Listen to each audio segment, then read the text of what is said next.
کے قرآن ہو کر۔ قابل قدر صدر محترم حاضرین جلسہ، آج میں آپ حضرات کے سامنے قرآن شریف کی عظمت کے متعلق چند باتیں پیش کرنا چاہتا ہوں۔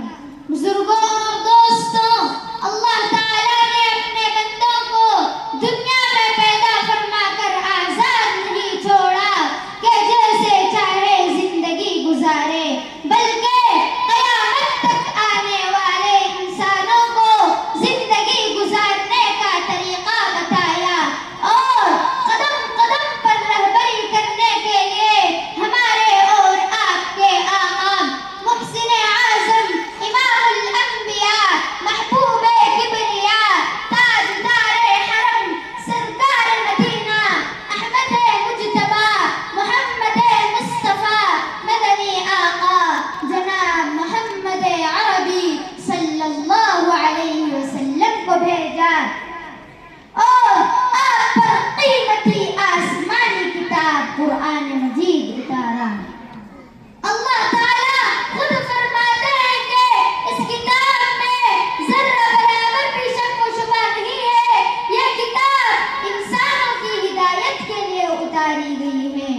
بزرگوں اور دوستوں، قرآن مجید ایسی قیمتی کتاب ہے جس کے ذریعے لاکھوں انسانوں کو ایمان نصیب ہوا، جس کے ذریعے لاکھوں کی زندگیاں بدل گئی۔ قرآن مجید کے ذریعے صحابہ رضوان اللہ تعالی علیہم اجمعین کا مقام و مرتبہ بلند ہوا۔ بزرگوں اور دوستوں، ایک صحابی کے بارے میں آیا ہے کہ ایک مرتبہ مدینے میں رات کے وقت قرآن مجید کی تلاوت فرما رہے تھے، قریب میں گھوڑا کھڑا تھا، پاس میں بچہ لیٹا تھا۔ اس خیال سے آہستہ آہستہ تلاوت کی کہ اگر میں بلند آواز سے قرآن پڑھوں گا تو گھوڑا گدکے گا اور بچے پر گھوڑا پیر رکھ دے گا، بچے کو چوٹ لگے گی۔ چنانچہ رات بھر تلاوت کی، صبح ہوئی تو آسمانوں پر نور کے ٹکڑوں کو اترتے دیکھا۔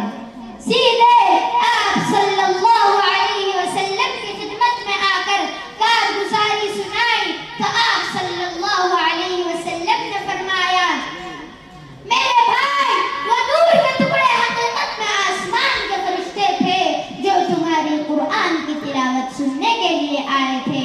اگر تم زور سے تلاوت کرتے تو مدینے کے سارے لوگ بھی اپنے آنکھوں سے ان فرشتوں کو دیکھ لیتے۔ بزرگوں اور دوستوں، قرآن مجید کوئی معمولی کتاب نہیں ہے۔ جو بھی قرآن کو سینے سے لگائے گا، اس کی تعلیمات اپنی زندگی قرآن کے احکامات کے مطابق زندگی گزارے گا تو اس کی قسمت جاگ اٹھے گی، وہ دونوں جہاں میں کامیاب ہوگا۔ خدا اس کو ذلت کے گھڑوں سے نکال کر عزت کی چوٹیوں پر پہنچائے گا، کفر و شرک کے اندھیروں سے نکال کر ایمان و توحید کی روشنی میں لائے گا۔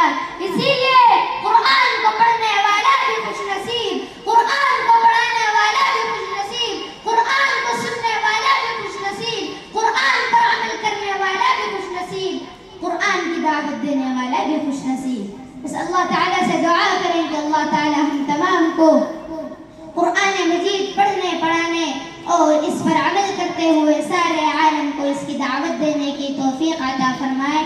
آمین۔ وآخر دعوانا الحمد للہ رب العالمین۔ السلام علیکم ورحمۃ اللہ وبرکاتہ۔